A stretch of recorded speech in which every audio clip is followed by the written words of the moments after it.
Hi everybody, welcome back to ScottiesTech.Info. I'm Scotty, here with my co-host Cletus. You'll notice I'm wearing this snazzy shirt. I have to give a special thanks to revoltwear.net. They are, I guess they're my biggest fans. They might actually be my only fans. But anyway, they sell all kinds of cool t-shirts at revoltwear.net, and I think I have at least 10, maybe 12 of their t-shirts in my wardrobe. And when they saw I started making videos, they decided to make me these cool ScottiesTech.Info t-shirts. So, thanks guys! Wink. So, right, the topic for today is a question that I get asked. I have been asked this question at least 8.7 trillion times. Basically, people are going to travel internationally, and they want to know, how do I charge or power my gizmo? Can I use a plug adapter? Do I need a transformer? Is it going to explode? What do I do? Yeah, like I say, I've been asked this question many times, so I decided to make a video about it, because it's really pretty simple. Right, so the short version is, if you're talking about powering a gizmo, like a smartphone, a tablet, your laptop, usually those have universal power supplies, so all you need is a plug adapter. There is a way to easily tell, is it going to work if you use a plug adapter and plug it in. So, let's take a peek at just how easy it actually is. So here I have all kinds of crap. And this is, well, first of all, this is a super fancy plug adapter. This guy, made by Swiss Travel Products. Oh. And you see on this side, it's got a place where you plug your gizmo in, missing the ground prong, unfortunately, but that's okay. And on the other side, you have this, so you can press this button, and it's like UK plug, and American style plug, and I think that's like Australia or something like that. And then this is doink. That's a European style two-prong plug. These things, they're awesome, but they're also like ridiculously expensive, and it's also really big and clunky. And as I said, it doesn't have the ground prong, which is kind of silly. So you probably don't want one of these. What you want is something like this.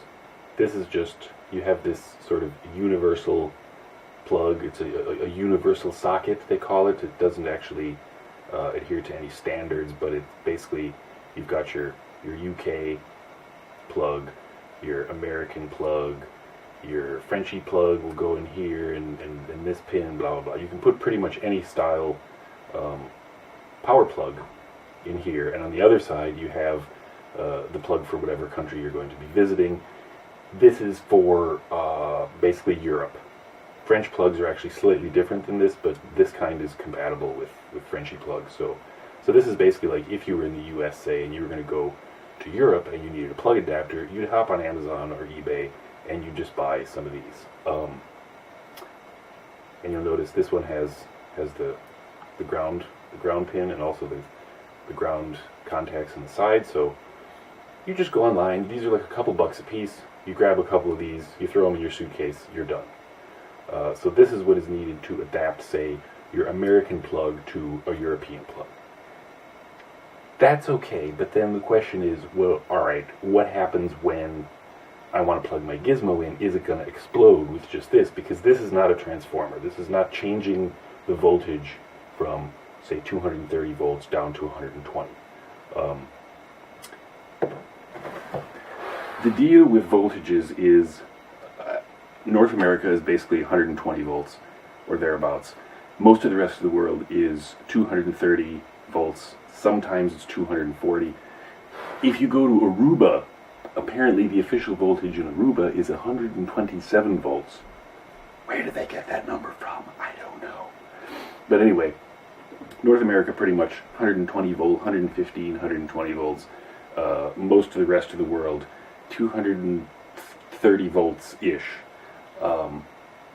So basically, you want to look on your gizmo, and if your gizmo says that the input voltage is, say, usually it'll say 100 to 250 volts, that means you can put in whatever voltage, and it's going to convert it to DC to power your laptop, your tablet, your phone, whatever.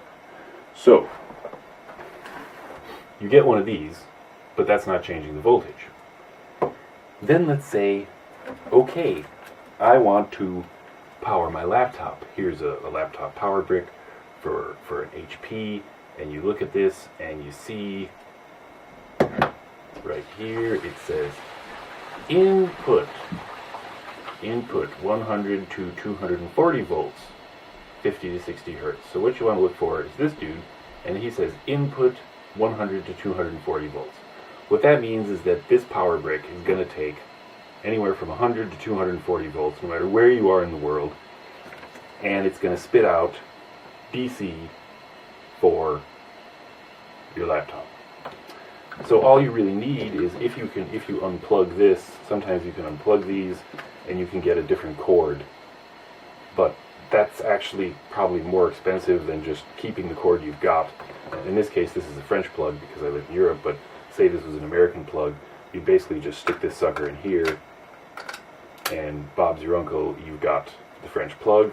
And because this guy says input 100 to 240 volts, you're done. You don't have to worry about anything. It works. So all you need is the plug adapter, and you're off and running. So laptops, yeah, usually there are very, very, very, very few cases where these laptop power bricks don't accept basically universal AC input voltage.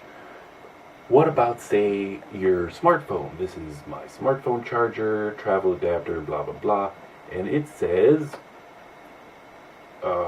input 100. I think I'm going blind. Yes, 100 to 240 volts. Again, 50, 60 hertz, blah, blah, blah, blah.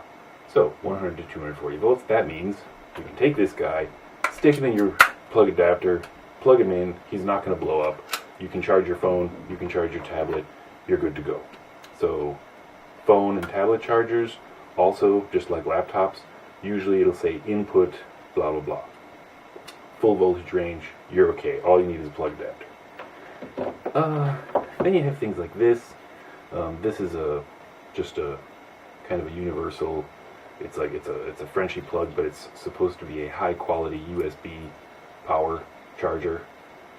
This guy as well. When you look on here, this one is a little different.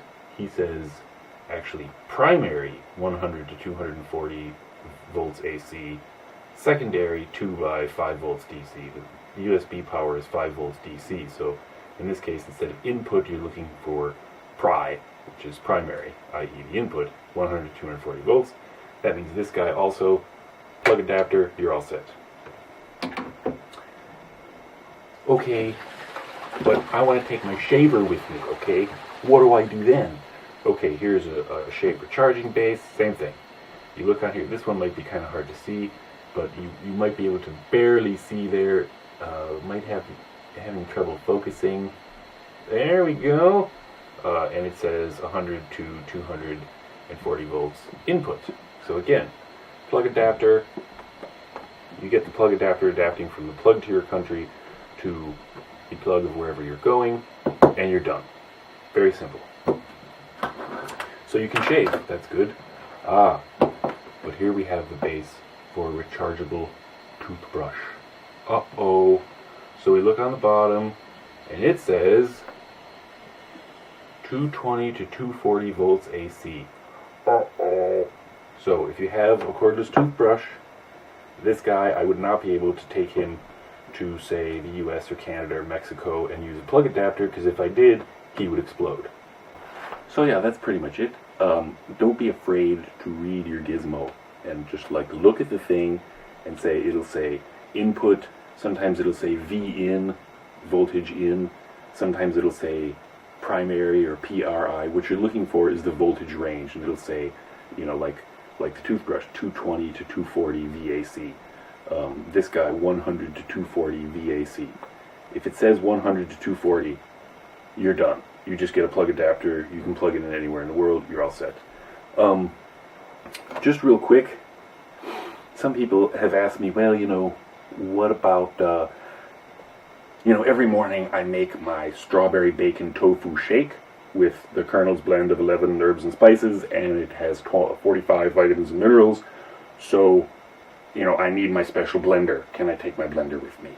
The short answer is no, because anything with, same thing for like hair dryers, curling irons, anything that has a basic electric motor that operates on a wall socket, anything that produces heat, like a hair dryer, a curling iron, those are specific to the voltage of the country where you live. So, and if you think it's funny that someone would want to bring their blender or their hair dryer or whatever with them when they travel, it happens all the time. So, anything with a motor, anything that produces heat, forget it. If it's a gizmo, laptop, smartphone, tablet, all that kind of stuff, even as we saw, except for the electric toothbrush, your little rechargeable gizmos, personal grooming devices, most of those are going to work. You just need a plug adapter. Last thing, some people have also asked me, what about a transformer? And transformers are tricky because this is extremely heavy. You don't want to put that in your luggage. It weighs about probably close to 20 kilos, which is about 40 some pounds. It's probably slightly less than 20 kilos. I would say it's probably, 20 kilos, 44 pounds, whatever. This guy is, you plug it into European power and you get out, oh Jesus, you have a American, you get 100, put 230 volts in, you get 115 volts out. This guy will do 3 kilowatts. That's a lot of power. It's also something you would never pack in your suitcase. And they make smaller transformers, about this big, and then some that are these little teeny tiny things like barely bigger than this. And people like to go online and say, my cordless toothbrush, it doesn't work, so I'll just get one of these little transformers and take that with me in my luggage. You can if it's a low power device, if you know what you're doing, but a lot of times these transformers, it'll be a very small transformer, and it'll be, for traveling you can power all your stuff, and they'll give a wattage rating, and it will say something like 500 watts. That's kind of a lot of power. That's far more power than you would need to say to recharge, your toothbrush or something. Usually the power ratings they give are peak, and when you get the thing and you open it up and you look at it, it says, oh yeah, it's 500 watts peak, but only for 5 seconds. For continuous usage, maximum continuous power is like, say, 150 or 200 watts. So if you do get one of these very small travel transformers, you're not going to be able to plug in very much. You might be able to plug in your laptop, which would be unnecessary because all you need is basically one of these, because your laptop power supply is perfectly capable of dealing with the international voltages. So basically with transformers, I tell people, no, don't do that. Worst case, if you need your curling iron, I know it's your curling iron, your hair dryer, your toothbrush or whatever, just grab one when you're there if you absolutely have to. Because with transformers, it's actually easier to blow things up by sucking too much power through a transformer. Your best bet is just look at your input voltage, take the stuff with you that you can have a plug adapter. This thing weighs nothing. You can toss it in your luggage. You're done. Don't go this route. Very bad. So, that's about it. For more techie tips, see my website, ScottiesTech.Info. And thanks for watching. See you next time.